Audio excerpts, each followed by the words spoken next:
Hello, welcome back to Sociology 101. Today we're going to be confronting an argument recently released by Tyler Vela on the free thinking or the free thinker, the freed thinker. I get confused with Tim Stratton's free thinking argument. The freed thinker, both of which, by the way, Tim Stratton and Tyler are both very intelligent guys. They are on opposite spectrums on this particular issue, obviously, but both of them philosophers and very smart individuals, smarter than I ever hoped to be. But nevertheless, I can still see, I think, the error in Tyler's arguments in this particular broadcast is what we're going to go over today, where he attacks libertarian free will by calling it the fragility of libertarian incompatibilism. Now, keep in mind that Calvinists hold to what is called compatibilism, and defined compatibilism is that a person is free and thus morally responsible as long as they're doing what they want to do, while ignoring why they want to do it. In other words, the reason that people want to do what they want to do is because God decreed for their desires, their nature to be such that they could not have wanted otherwise. Libertarian freedom, on the other hand, is a source freedom. In other words, the ultimate factor, the deciding factor of your moral choices is you. The cause of an action is an actor. The cause of a choice is the chooser. The cause of a determination is the determiner. We don't go beyond that. In other words, the source, the factors are within the agent's control. You are the source of your choices, not something outside yourself, i.e. the decree of God. So libertarian freedom is not just the ability to do otherwise, which would be sufficient as a definition. It's also the concept and idea, or overarching the concept and idea that you're not making decisions or choices that are beyond your control, that you do have within your nature the capacity to choose otherwise with regard to the moral choices that you make. So if Christ was offered, if the appeal was made to you and you rejected the gospel offer, libertarian free will advocates would say you could have and should have done otherwise. You could have been saved. Jesus did die for you. There wasn't a lack of provision for you. There wasn't a lack of God's desire or a lack of God's grace for you. If you reject the offer of the gospel, it's all on you, totally your fault. Whereas the compatibilists would say, well, it is your fault because you didn't want to accept the gospel. But the reason you didn't want to accept the gospel is because God didn't really want you. Before the foundation of the world, he didn't unconditionally elect you. He didn't irresistibly grace you. He didn't send you the sufficient amount of grace that you needed to be saved. He didn't really send Jesus to die for you. And so ultimately, the real reason you didn't accept Jesus is because Jesus didn't accept you. He didn't want you. And we stand opposed to that, vehemently opposed to that, because I think it flies in the face of so much of what we read in Scripture.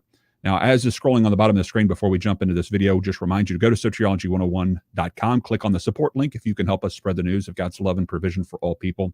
Also, click on the classroom link there to learn more about Trinity Seminary, where you can get a higher theological education, which, by the way, Chris Date is a part of Trinity Seminary, and he holds to the same thing that Tyler holds to. Tim Stratton is a part of Trinity Seminary, and he holds to what I hold to. Both of those guys are much more intelligent than I ever hoped to be as well. And so we have differing opinions among even people there at Trinity with regard to these issues and how we explain them. But that's one of the reasons we love doing this program, is that we're able to demonstrate how Christian brothers and sisters can behave with one another, still treat each other cordially, still be loving towards one another, treat each other with respect, but at the same time stand very firmly against the doctrines that are being promoted by either side. So that's what we're trying to do here, is trying to understand why these arguments fail. And I think it will become quite clear in this broadcast, and what I'm going to be showing you, why Tyler's arguments fail. So let me know sound-wise how this comes through, and hopefully it is good. Here, let's go. I want to dive right in and start talking about some of the reasons why I think that libertarian incompatibilism is a rather fragile position. Previously, I've done an episode dealing with what I think is a warranted case, biblical case for compatibilism. Does that sound okay? That is why we see compatibilism existing in the Bible itself. That is that it is God's determination, that God has predestined all things, that determinism is true, and that is compatible with human freedom and moral responsibility. And we see both of those things happening in the Scripture with regard to the same events. So the weaknesses of libertarian incompatibilism are actually pretty manifold.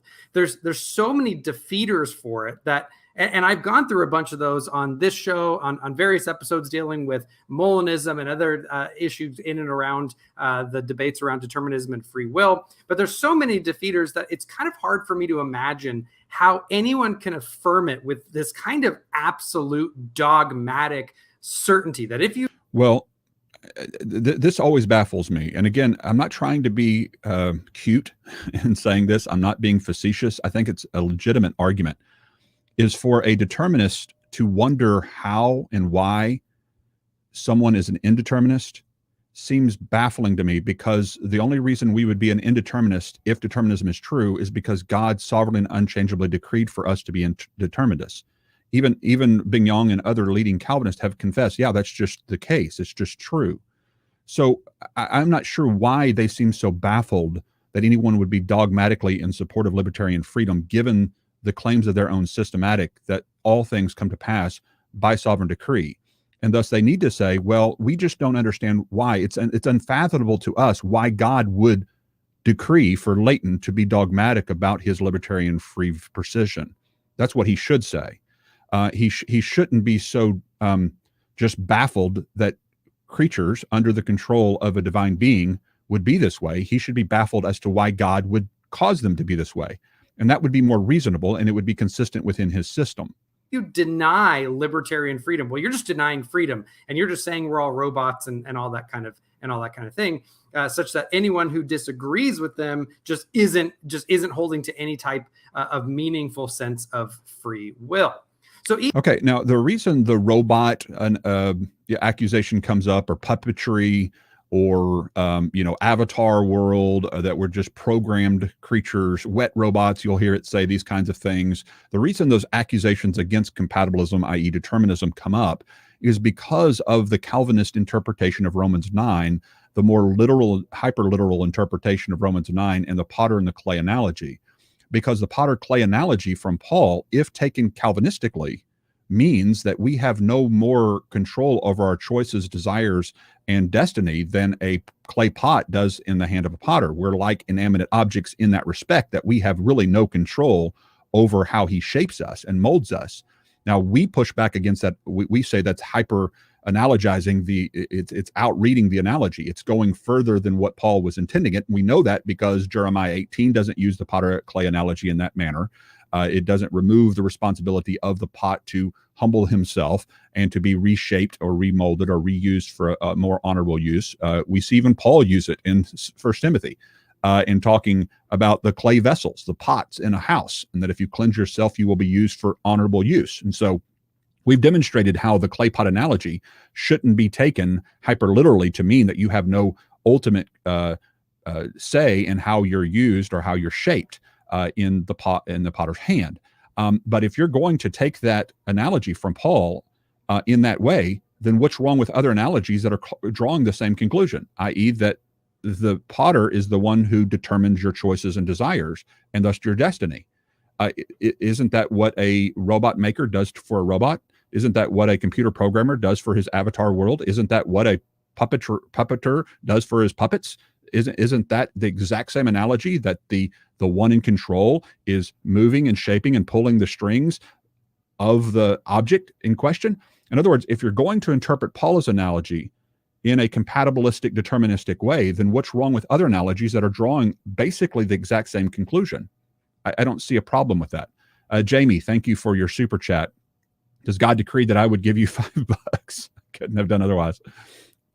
So, well, thank the Lord then. So appreciate that. I won't thank you then, Jamie. I'll just thank the Lord. I appreciate that. All right, let's go on with the video here. Even if one believes that libertarian freedom is true, I think that they should at least hold it with a good amount of intellectual humility and understanding of why the vast majority of philosophers and theologians over the millennia have actually denied it in favor of some manner of compatibilism. And some out there, like my friend Braxton Hunter and others, will say things like, oh, well, I think that libertarian freedom just is kind of our intuitive understanding of how freedom works. And many people have shown that that just is not the case. There are. Okay, and so here's the appeal to authority. More philosophers believe like we do as compatibilists than like you do. Now, in another broadcast, which I think I'm going to let you listen to, I was debating on whether I wanted to let you listen to this or not, but I think I'm going to let you listen to this. This is another broadcast that I did years ago in response to Tyler, Chris Date, and Sean Cole. And well, you know what? I'll just tell you. I've got the link here, and I can put it in the show notes if you want to go listen to it. Because I don't want to switch it all up, and I'm not sure about the sound stuff. So I'll just tell you what Tyler makes this same point. And he says, and even says, this doesn't prove that we're right and they're wrong, but an overwhelming majority of philosophers believe compatibilism and determinism than libertarian free will. And he says it's like over 60%. He even uses the term 60%, and he makes his point. And then Chris Date asks him a follow-up question. Chris Date agrees with Tyler, by the way. And Chris Date just says, now, is that Christian philosophers or just philosophers en masse? Just all philosophers? And Tyler admits, oh, no, it's just all philosophers en masse. Okay, so, and then Tyler said, and then Chris points out, well, among Christian philosophers, we should note that libertarian free will is actually the majority view. And so this is important to note, because this actually weakens Tyler's case, doesn't strengthen it. Because yes, among the secular world, of course, most atheists are compatibilistic determinists from a naturalistic deterministic perspective. And so, yeah, we concede that point, that if you're a naturalist, if you're an atheist, if you're like Sam Harris, and a lot of the atheists out there making their arguments that moral accountability is not real and all these kinds of things because everything's determined, determined by natural, chemicals in the brain and all these kinds of things that are just naturalistic determinism. Yeah, most philosophers hold to that view. But is that our standard now? Is that our standard that we align with the philosophers of this age, this world, most of which are atheists? Why not look at the philosophers among Christians? Why not looking at regenerated philosophers? Why not look at minds of philosophers who have been born again and think biblically? Let's look at those majorities. So if we want to appeal to authority, we can appeal to that authority, that those who have studied these doctrines and have higher degrees in philosophy, who are both Christians and philosophers, more of them agree with us that libertarian free will is true. And so we just reverse that argument back onto you. Now, again, in that other discussion, Tyler admits it doesn't prove one is right and one is wrong. And I'm saying the same thing. The fact that more Christian philosophers believe in libertarian free will doesn't prove that libertarian free will is right. Those majority of philosophers could be wrong. But the reason they would be wrong, if determinism is true, is because God determined for them to be wrong. God determined for their livelihood, not only to be Christians, but for their livelihood to study these kinds of issues, these kinds of doctrines, these kinds of deep questions, and he determined for them to come up with the wrong answers. You have to contend with that if you're going to hold to theistic determinism on any front. There are numerous studies and meta-analytical studies that have shown that folk understanding, kind of the intuitive understanding of freedom, is really a mixed bag. It can sometimes look like incompatibilism, but the same person in a different situation can also completely have a deterministic and compatibilistic understanding of freedom. They can sometimes have a categorical understanding, sometimes a conditional understanding, and a lot of times the examples given to try to show why our intuitions are leaning towards libertarian freedom often are just that as long as I'm not coerced or something isn't against my will, then I'm free. But that really is the conditional sense that follows under compatibilism. So some of these arguments that say, oh, well, we can affirm libertarian freedom just as the intuitive position just collapse. But beyond that, part of the problem with libertarian freedom, libertarian incompatibilistic views, is that it's a position that rests on two firm principled positions, such that they claim that if something like X obtains, then Y is necessarily false. That is, They claim that if God has determined something, then it cannot, in principle, be a free act sufficient for moral responsibility. Okay, and this is where he makes his error, okay? Because libertarians, at least from my understanding of what libertarian free will scholars argue, are not just arguing that if God has determined something, then it cannot be in principle be free act sufficient for moral responsibility. What we're saying is if God has determined someone to be evil by determining his choices and his nature and his desires such that they could not have chosen to do other than that evil thing, then in principle, God, that would not be sufficient for moral responsibility. Did you see the difference between that? Okay, this is important because Tyler misses it throughout this entire discussion. He never hits the actual point of contention. So he redefines the issue to be about if God determines something, like the selling of Joseph into slavery, like the crucifixion, like the first Passover with Pharaoh, or the second Passover with the crucifixion, or like our analogy of the police sting operation. If the police determine the selling of drugs in that sting operation, then it must be that the police are evil, right? If what we're arguing is true as libertarian free will advocates, well, if the police determine for that sting operation to happen, then the criminals aren't really guilty, but the police are. And that's not what we're saying. We're saying the police can determine for them to sell drugs because the police are not culpable for the motive of the criminals. In the same way, God is not culpable for Joseph's brother's desire to get rid of their little brother. God's not culpable for their pride. Why? Because God didn't causally determine the pride of the brothers. In other words, the motivation for the brothers' actions are their own, libertarian free. So God can determine an event that's evil through the actions of libertarianly free creatures based upon his omniscience. He knows their choices. He knows the desires and the heart of Pharaoh. He knows the desires and heart of Pilate. He knows the desires and heart of Judas. He knows the desires and the heart of the brothers and can use them in their rebellion to bring about an event that is, yes, evil in and of itself, like the crucifixion, and not be culpable. Why? Because he is not determining the actors in that event to be evil actors. He's not determining their motives to be what they are. Pride and lust are not from the Father, but from the world, 1 John 2:16. And if you say that God sovereignly and unchangeably decreed the lust and the pride of the brothers, then you have contradicted the scriptures. The Bible says when they're burning the children to Molech in Jeremiah 19:5, in the ESV version, it even says, I did not command it, nor did I decree it. And yet Calvinists say God decreed all things that come to pass, which would include the motivations of people burning their own children to Molech. So on Calvinism, if God decrees all things that come to pass, then he decreed the motivation for people to burn their own children to Molech in light of a passage that says, not only did I not command it, I didn't decree it, nor did it even enter my mind. You have to contend with these kinds of issues.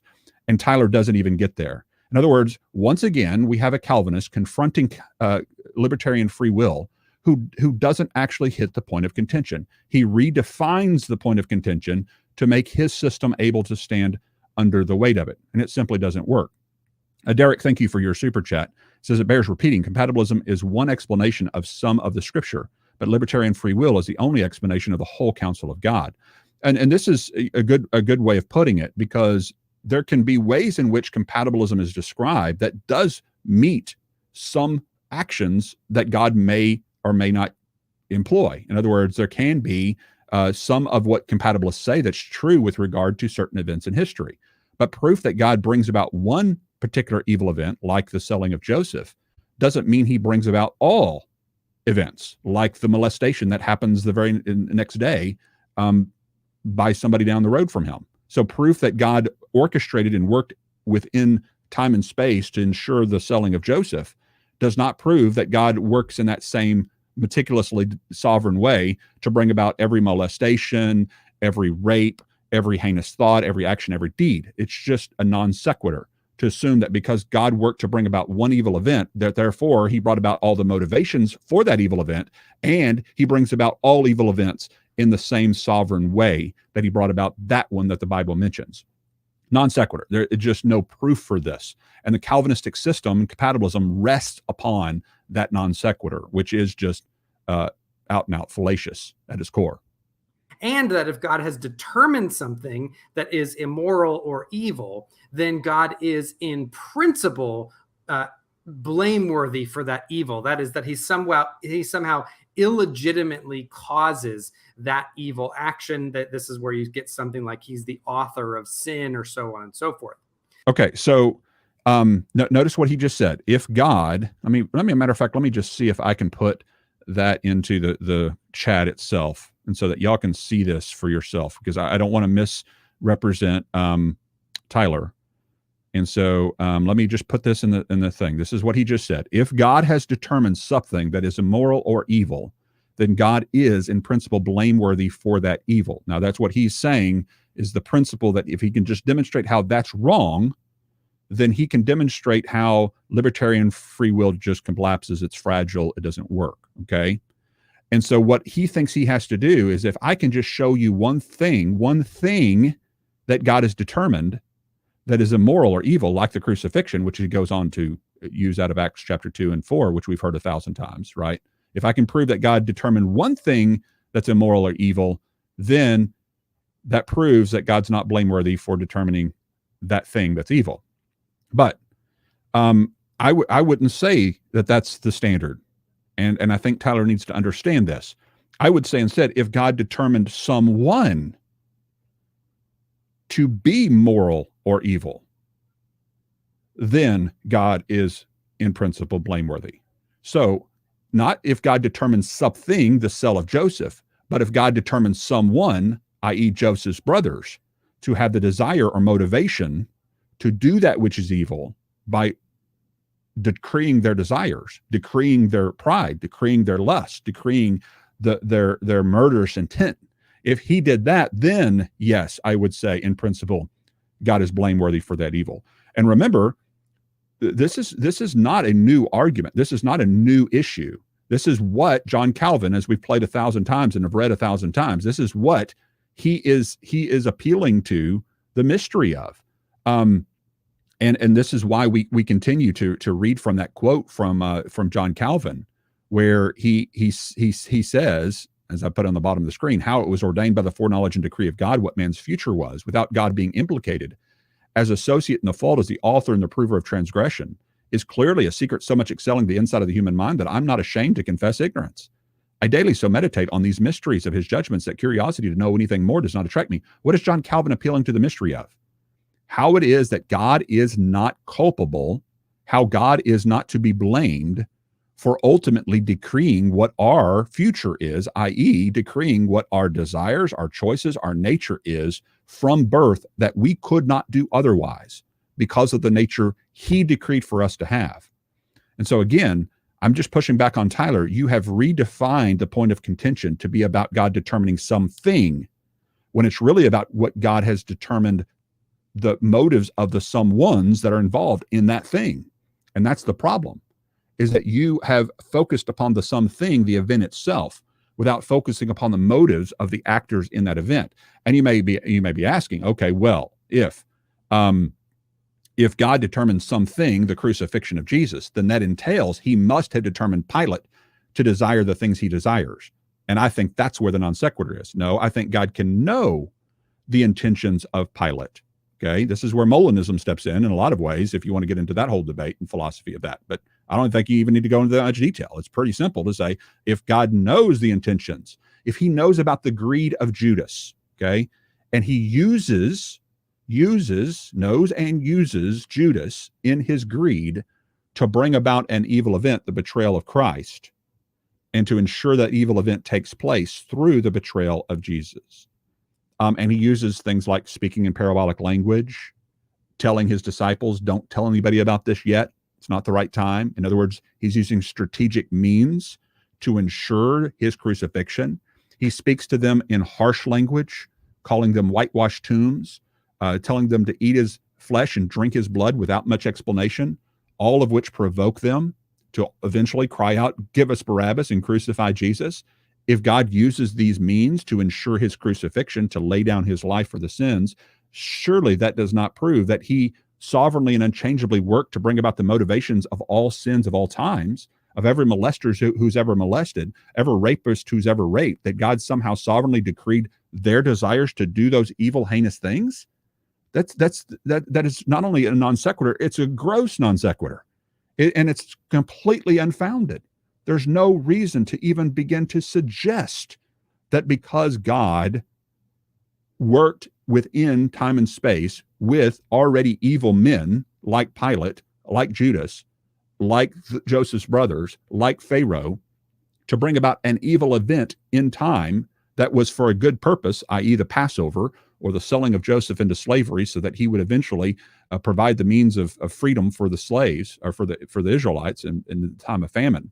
The fact that God worked in that way, using evil events, using evil criminals and evil sinful people for a good thing, certainly doesn't prove that. This is why I use the police sting analogy, because it's the same kind of a thing. The police department, in the analogy, would be in the sense considering if they're good and if they're right, noble police department, if they work within the criminal world and subvert the criminals to believe that one of their own is a criminal too, through a sting operation, and work to ensure the selling of drugs at a particular time and place, they are working to determine an event, determine something that's going to happen, right?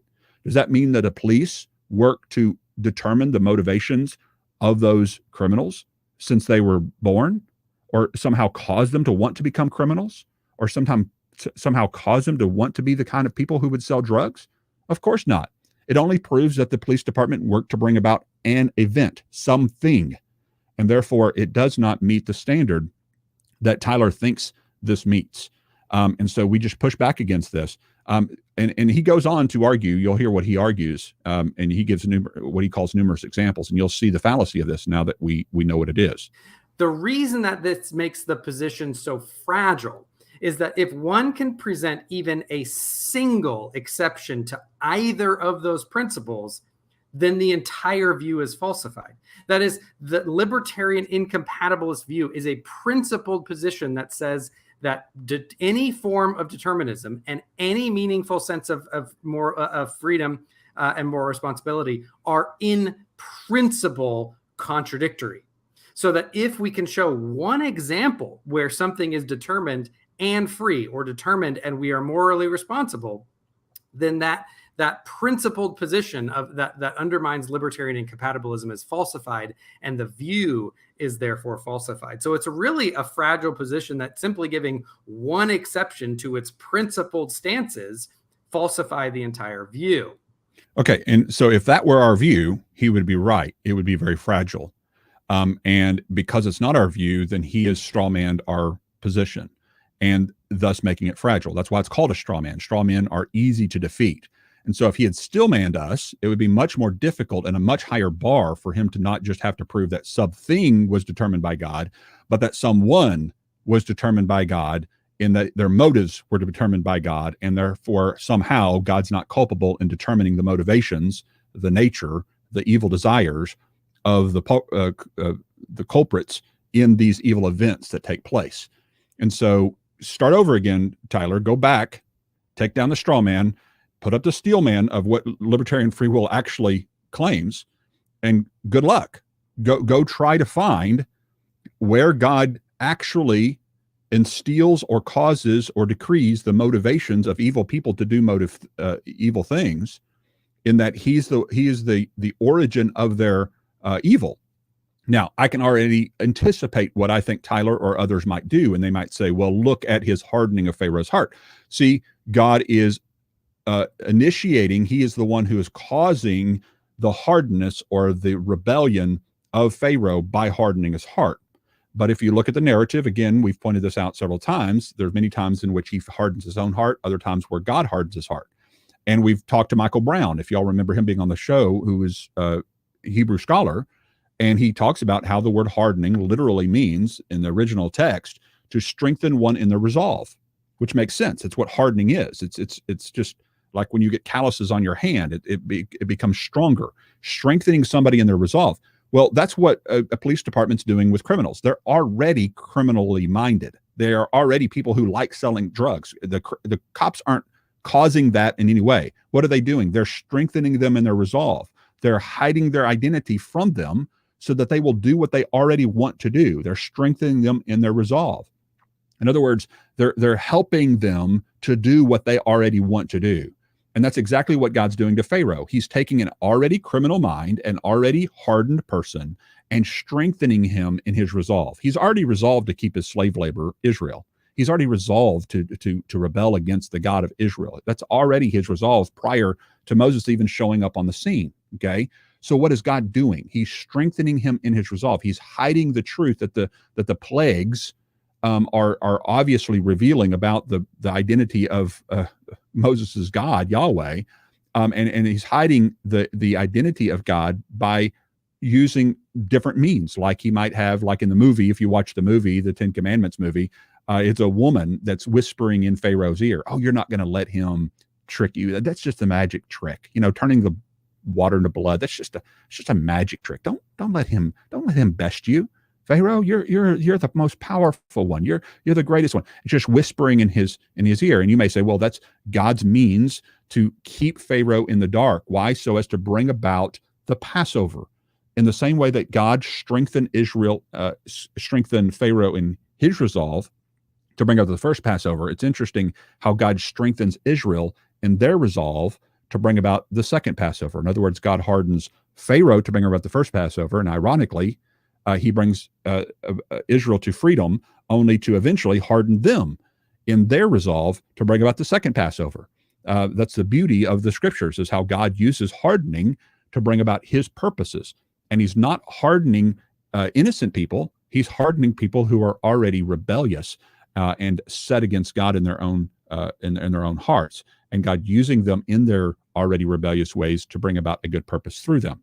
And that's the whole argument that we've brought from the very beginning, that a person is not being chosen for this unilaterally before they're born and seeming arbitrary just choice. I'm going to choose Pharaoh before he even exists as this person, and I'm just going to harden him from the time he's born all the way until this moment of time in life where I'm going to harden him again. What is there to harden if God has sovereignly decreed his choices every step of the way? If God has sovereignly and unchangeably decreed everything Pharaoh's ever done and ever been, then what is the point in pointing out the times where he hardens him?